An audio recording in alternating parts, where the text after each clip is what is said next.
محترم ائمہ مساجد، آپ کو ایک خصوصی پیغام مریم نواز صاحبہ کی طرف سے دیا جا رہا ہے۔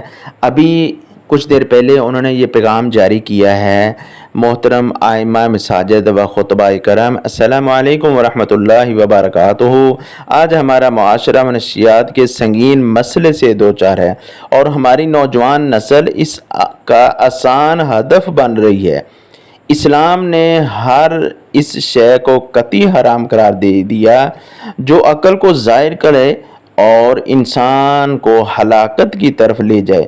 قرآن مجید میں ارشاد ہے، اور اپنے ہاتھوں اپنے آپ کو ہلاکت میں نہ ڈالو، ہر نشہ آور چیز حرام ہے۔ یہ صحیح مسلم کی حدیث ہے۔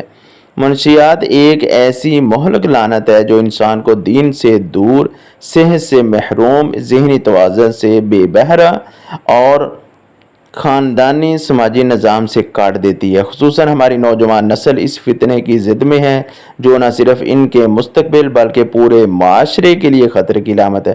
حکومت پنجاب نے انسداد منشیات کے خلاف سخت قوانین نافذ کیا اور خصوصاً تعلیمی اداروں کے گرد و نواح میں اس جرم پر سخت سزائیں دی جا رہی ہے۔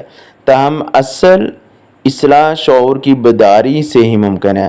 آپ سے التماس ہے، خطبات جمعہ و بیان میں عوام کو یہ باور کروائیں کہ نشہ صرف ایک ذاتی گناہ نہیں بلکہ معاشرے کی تباہی کا سبب ہے۔ آپ منشیات کے نقصانات اور اس سے بچاؤ کے حوالے سے قرآن و سنت کی روشنی میں خصوصی رہنمائی فراہم کریں تاکہ ہمارا معاشرہ اس نسور سے محفوظ ہو سکے۔ اللہ تعالی ہمیں اپنی ذمہ داریاں احسن انداز میں ادا کرنے کی توفیق عطا فرمائے۔ آمین۔ جزاک